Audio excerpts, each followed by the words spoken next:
After we do the safety brief, we're going to have a 4th of July ceremony.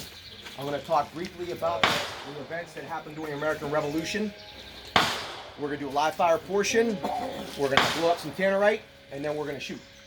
All right? So let's just get through this first. All right, safety brief. We always start out with our 4 cardinal safety rules plus 1. All right? Treat, never, keep, keep. Treat every weapon as if it was loaded. Never point anything you don't intend to shoot. Keep your finger straight and off the trigger until you intend to fire. Keep your weapon on safe until you intend to fire. All right? Know your target's foreground and background. All right? We will be exercising all of those rules today. If you can't do those rules, you can't play. All right, let's get rid of it. Let's talk about the things that are going to get you kicked out first and foremost. All right? Forbidden acts. If you do one of these, it's nothing personal, but you got to go. All right? Let's see. Failure to keep your finger off the trigger. All right? Oh, that's right. All right? So, when you are going through the bays, it doesn't matter which one you're going through, if you do not have a target in your sights, your finger will be straight and off the trigger. Does that make sense? The only time you will put your finger in the trigger is when you have a target acquired, flick your safety off, finger goes in the trigger, bang, bang, bang. When you're finished, safety goes on, finger goes back on the side of the gun. All right? Same thing with the safety. If your weapon has a safety, you have to use it. All right? If you're shooting any kind of rifle, there's a 99.9% chance there's a safety on it, and you got to use it. Let's go through it again. Safeties. Your weapon will be on safe. Till when? When do you take your weapon off safe? You're ready to fire. Until you're ready to fire on a target, right? Bring your weapon up, sight acquired, safety comes off, bang, bang, bang, bang. When you're finished, safety goes back on. When does safety come back off? When you get ready to fire again, when you have a target, right?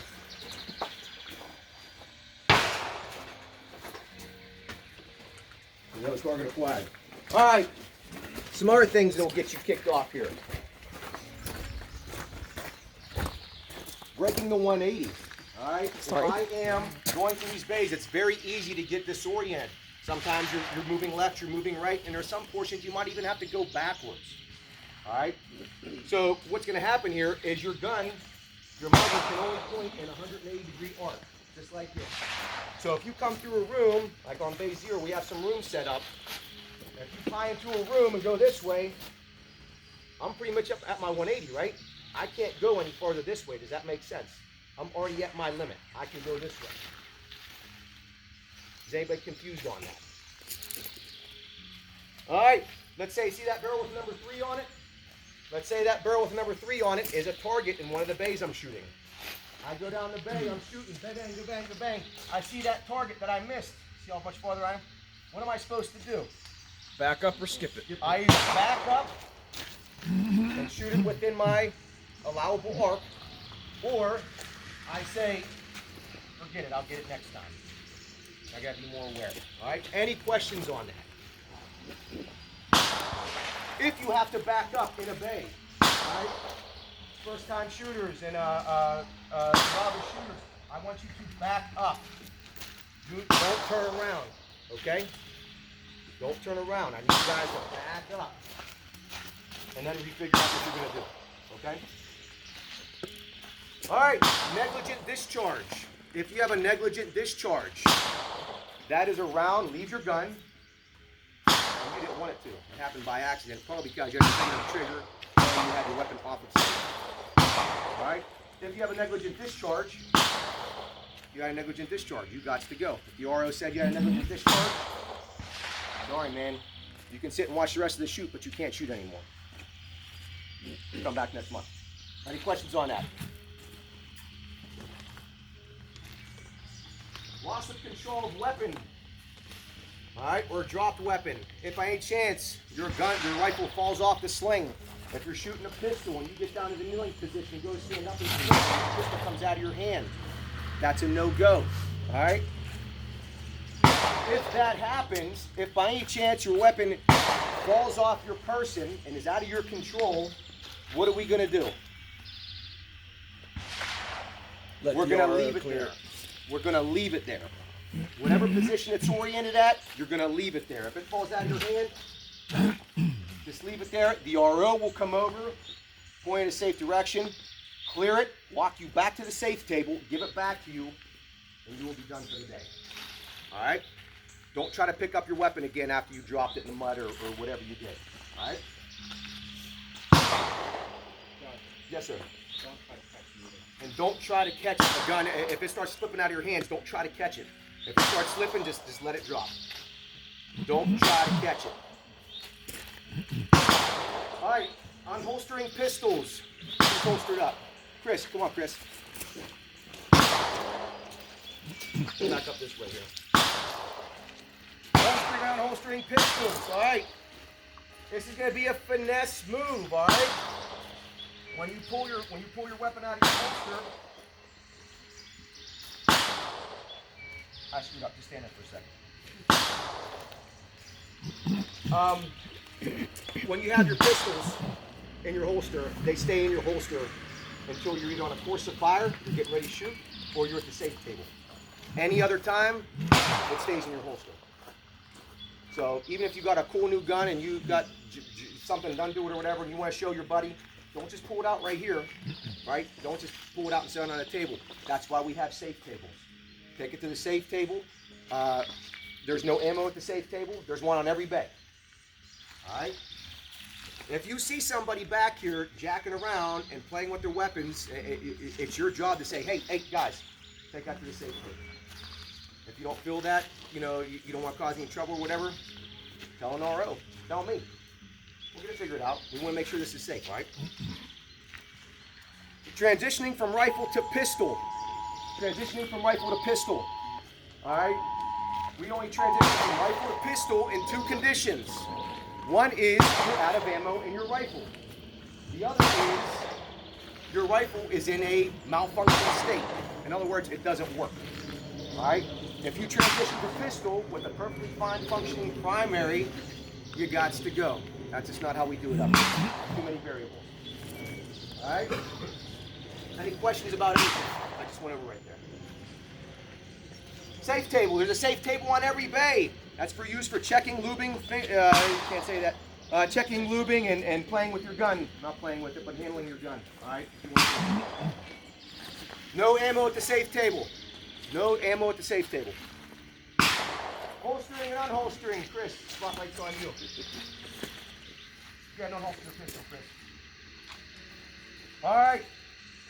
When we are holstering our weapon, it is a slow and deliberate action. Anytime you are reholstering your pistol, nice. All right. There's no Guinness Book of World Record for how fast you can reholster your gun. It's dumb. All right. Show us the improper way to reholster. It's really good. It looks funny, but we see this all the time. All right? It looks funny, but you'll be surprised. You'll see people, hey, stop, look, make sure you have nothing in your way. There's not a belt, there's not a shirt, and reholster safely. All right? Make sure you check your garments. Make sure, some of you guys might be wearing rain jackets today. They got those little pull tabs on the sides. All right? Those are notorious for getting in the trigger wells. All right, so be aware of that. We're going to do a course of fire here. Okay, this is how it works.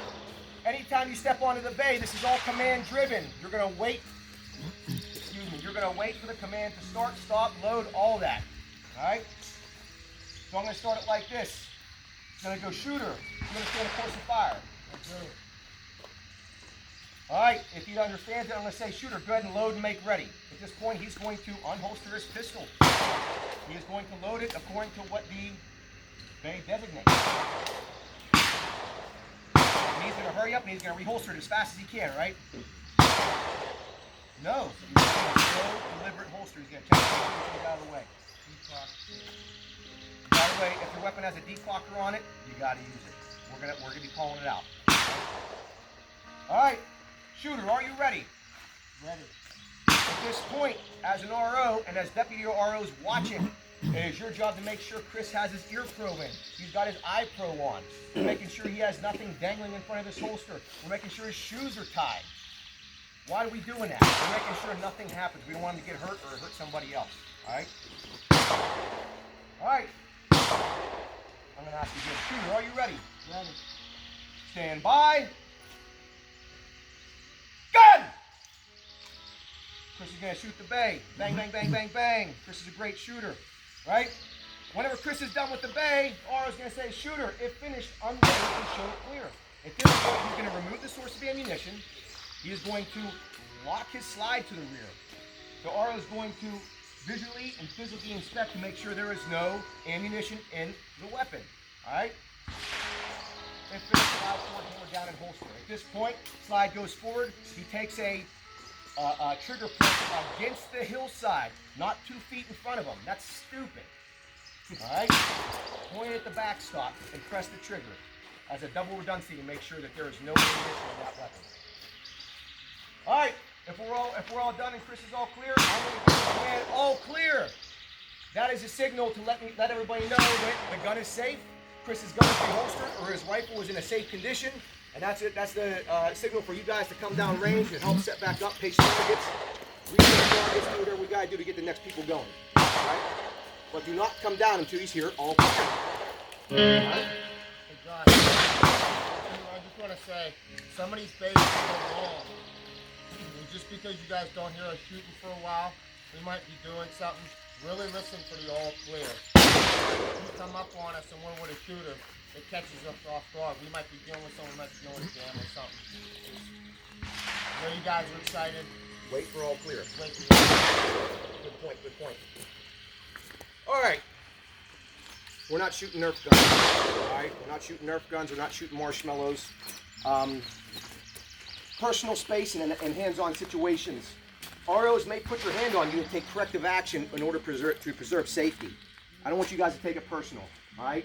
If you guys look like you're about to turn around, turn backwards in a stage, someone might grab onto you. All right? And they're not just going to go, they're not going to go, oop, oop, watch out, you're about to break the 180. They might turn your shoulders, all right? So don't take that personal, okay? Any questions about anything I went over so far? Are we all good? All right, last thing, medical conditions and capability. Know your capability, all right? If you can't kneel, don't do it. If you can't lay down because your neck's jacked up, don't lay down, all right? If you're confused about any portion of any of the scenarios, if you're confused, just put your non-firing hand up and say, I don't know what to do. I don't know what to do. And the RO is going to help you either get you figured out, you know, okay, we need to go this way or step over here. Or if you feel uncomfortable, if this is too overwhelming, you know, you're scared, you're not quite sure, just put your your non-firing hand up and say, I don't want to do this. No one's going to make fun of you. No one's going to laugh at you. We're going to get you all cleared. We'll bring you back to the back and we'll talk about it, like what happened. You know, why'd you freak out? You know, is there something we could do? Okay, so do we have any questions about what we just went over in the safety brief? No questions at all? None, zero. You sure? All right. So what's going to happen here is July 4th was, what, 3 days ago? What we like to do in July, for the July shoot, we like to have a little ceremony honoring our country and our independence and our patriotism. All right? So what I want to do is we're going to have a little ceremony here. I am going to call these guys to attention. In front of you here, I'm going to give a short, brief history of the American Revolution leading up to the Declaration of Independence. Very brief. After that, we're going to do a live fire with a banner. All right. So before we start, I'd like to have you guys listen to the Pledge of Allegiance. So if you guys can stand, come on out. Come on out, Bo.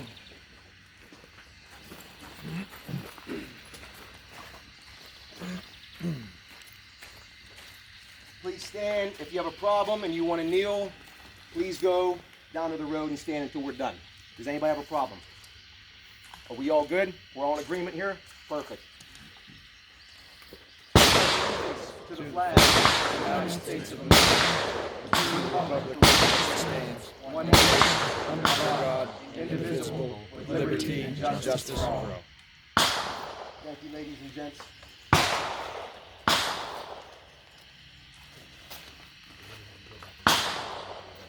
All right.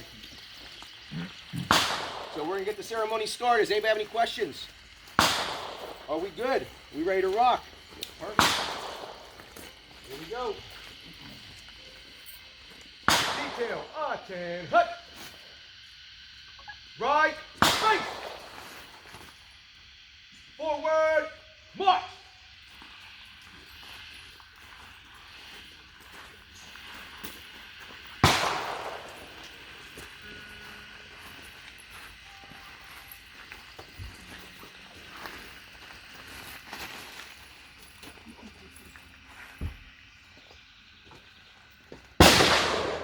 Rest. Good morning, ladies and gentlemen. I want to talk to you briefly. We're going to do the live fire portion as soon as I get done with this. I want to talk to you briefly about some of the events that happened that had to force the Declaration of Independence. After the 7 Years' War, Britain was very much in debt, and they needed money. All right? So what did they do? What was the solution to that? Taxes. We are going to tax the colonists, right? So what they think of 1765, they came up with the Stamp Act. This was the first significant joint colonial response to any British measure. This posed a direct tax on any paper products, legal documents, taxes, or legal documents, magazines, playing cards, newspapers, anything like that. Taxation without representation. They're being taxed just because. All right? A little later on, 1765, there was the Quartering Act. Does anybody know what the Quartering Act did? The Quartering Act required you to house, and pretty much take care of and support British soldiers at great expense. So at any time, they could come in and say, you got to feed us, you got to house us, you got to take care, you got to mend our clothes. And who's going to pay for that? You. How would you like that? Anybody want to take some refugees? Anybody want to take some refugees and care for them? And no, me neither. All right, a couple years later, the Townshend Acts placed an indirect tax on glass, lead, paints, paper, and tea. These goods here weren't produced in the colonies, so they had to be imported. All right, the goods that you use to do your job and live were taxed by only the colonists. The colonists pushed back heavily on us. They said, this is bullcrap. Come on, man. They pushed back heavily, and most of them were repealed 3 years later. March 5th, 1770. Does anybody know what happened March 5th, 1770? Boston Tea Party. Boston Tea Party. I'm sorry. Close. Boston Massacre. The Boston Massacre. Does anybody know what happened during the Boston Massacre? Nobody? Or are you just kind of shy? No one wants to know. The military fired on civilians. The military. Yes. Yes. You're talking about a standing army roaming your streets, roaming your town, and they're killing people. Right? How upset would you guys be if you had Japanese armies roaming your streets? If you had, I was going to say French armies, but yeah. But, right? So, would you guys be okay with that? And they're firing on people. They're killing people. I wouldn't be cool with it. You shouldn't be either. All right. Everybody knows about this. This is the Tea Act of 1773. The British East India Tea Company was highly in debt and was about to go under. So the great King George and British Parliament thought, we're going to save this. And I know how we're going to do it.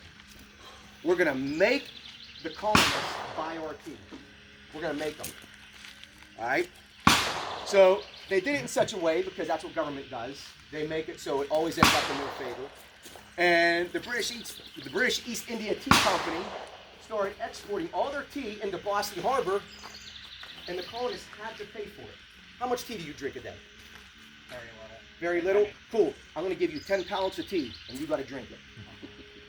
I don't want to say you don't have to drink it, but you have to pay for it.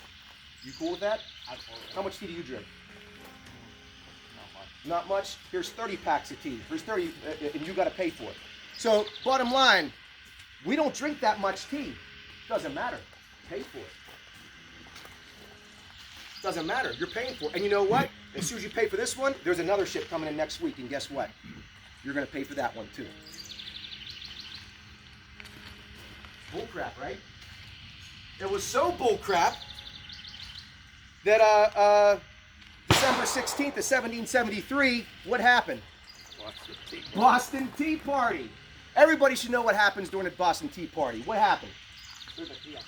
Yeah, they dressed up as Mohican Indians and threw 342 chests of tea into the Boston Harbor and watched it sink to the bottom. They said, we had enough of this. We're not paying for this tea. We're not drinking it. You can go pound salt. I'm here today, so I got to watch what I say. All right? Once the evil King George found out what happened, he was naturally furious. He came up with the Coercive Acts of 1774. The Coercive Acts was meant to punish the colonists for what they did to the Boston Tea Party, which meant they shut down the Boston Port. British Parliament said, "Oh, you wretched colonists, you want to do that? I'm shutting down the Boston Port." So what does that mean? Who cares, right? You ain't getting your goods and services. You ain't getting your glass, paper, paints, lead, flat, whatever it is to do. You ain't getting it. So it's a big deal now, right? First Continental Congress convenes to address the Coercive Acts. They put immediate ban on British tea and any British consumable goods. Right? 1775, a little bit later on in the next year, British Parliament declared Massachusetts to be a state of rebellion and enforced a blockade on the colony. It then passed legislation to limit colonial trade to the British West Indies. You guys want to play games? We're putting a blockade on you guys are done. April 14th, which is no surprise, the day before tax day. April 14th, 1775, the British Commander-in-General Thomas Gage receives orders from British Parliament to disarm the colonists. Say it again. To disarm the colonists. They're coming to take your stuff. They're taking your weapons, your ammunitions, your rifles, your cannons. Anything you got, we're coming to get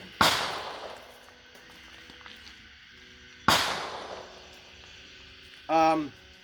Thomas Gage's wife, right? He was a commander in the British Army. He married a Jersey girl, right? Married a girl from New Jersey. Her name was Margaret Gage. You know how all good husbands and stuff like that, they beans to their wives, you know, they tell them about the day, what happened at work, whatever.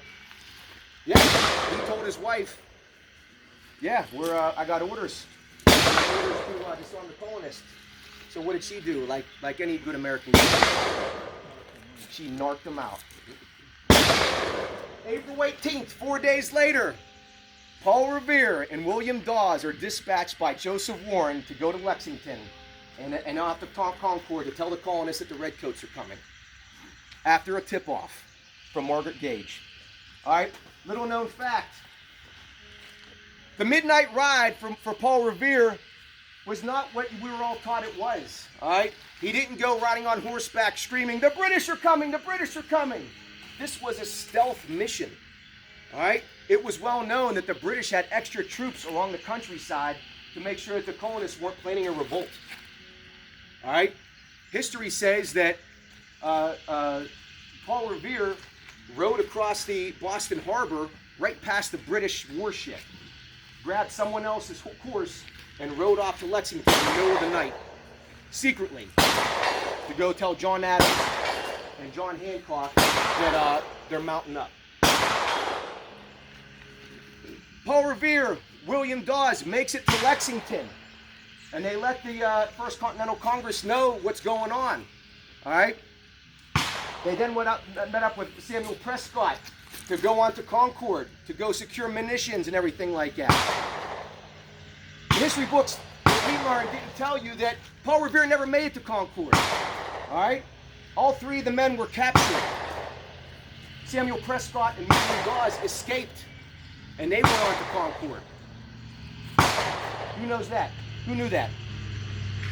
Paul Revere never made it to Concord. He got intercepted at Lexington. This was a stealth mission. If you think that secret spies and double agents and stuff like that are something from, like, you know, current day, you're wrong. It was happening way back then. All right? Let me continue here. I know. I'll hurry up. I'm just getting into it. I'm sorry. Okay.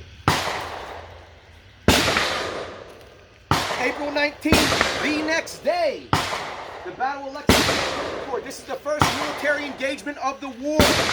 The Redcoats made their way from Lexington to Boston, and the military from Concord pushed the Redcoats back to Boston. Why? How did they do it? Because they were tipped off. They were tipped off. Some lone horseman, Paul Revere and his buddies, said, you know what? I don't care what happens to me. Send me off. I'm going to go make sure that we don't get overrun. It was a suicide mission. And because they did that, we were ready for when the British, when the Redcoats came in and they marched past Lexington and the Concord. We were ready for them. What happens next? Does anybody know? We pushed them all the way back to Boston Harbor, licking their wounds. We fought back against the most heavily funded, highly organized, most powerful army in the world at that time. Does that not give you goosebumps? That's crazy. Was this a bunch of military men on our side? It was people like you and me. Like you and me. Regular people, you got jobs. I look around, we got teachers here. We have electricians, we have mechanics. All right? You know, we have people that work on aircraft. We have nurses. We have students, yes. We have students. All right? With one common goal. Freedom. We are not going to be under British rule. We're not putting up with your bullcrap laws again. We're done. And everybody stood up and said, we're not having it. All right? Let that sink in for a second. I found this on the internet a couple of days ago, and I just wanted to share it here real quick. In the beginning of change, the patriot is a scarce man, and brave and hated and scorned. When his cause succeeds, the timid join him, for then it costs nothing to be a patriot. Right? When there's nothing left to lose, it's easy to join.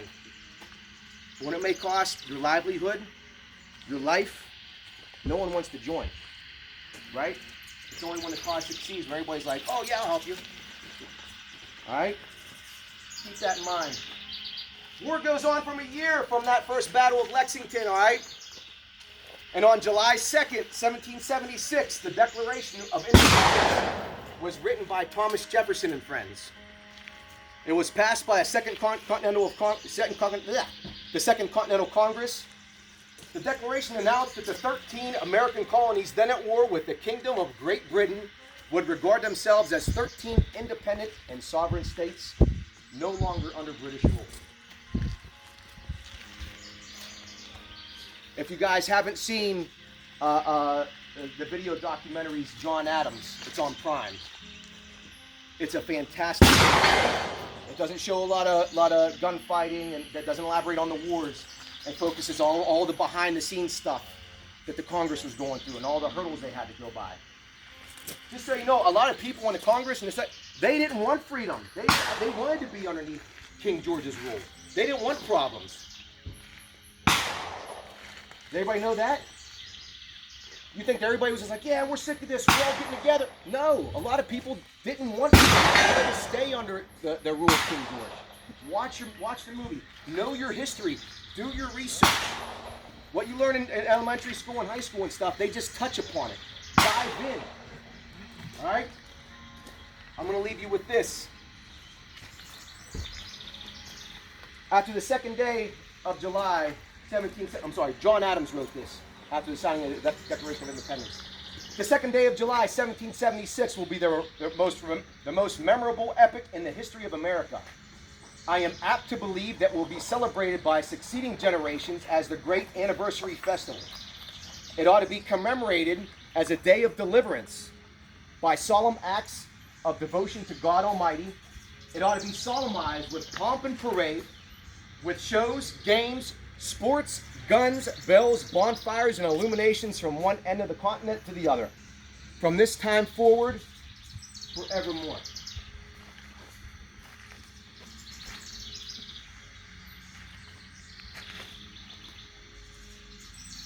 Does that make you proud? It should. If you want to kneel for the Pledge of Allegiance, if you want to burn the American flag, it's simple. Get out. Get out. If you don't like it, get out. All right? I think you guys long enough. We're getting ready to start the live fire portion for the ceremony here to celebrate our independence. Eyes and ears, please.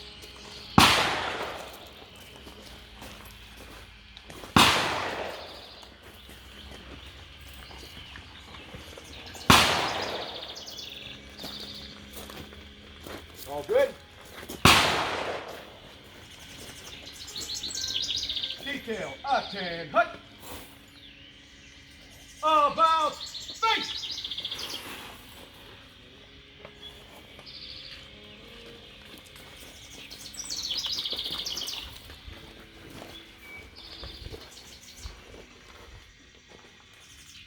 Load and make ready.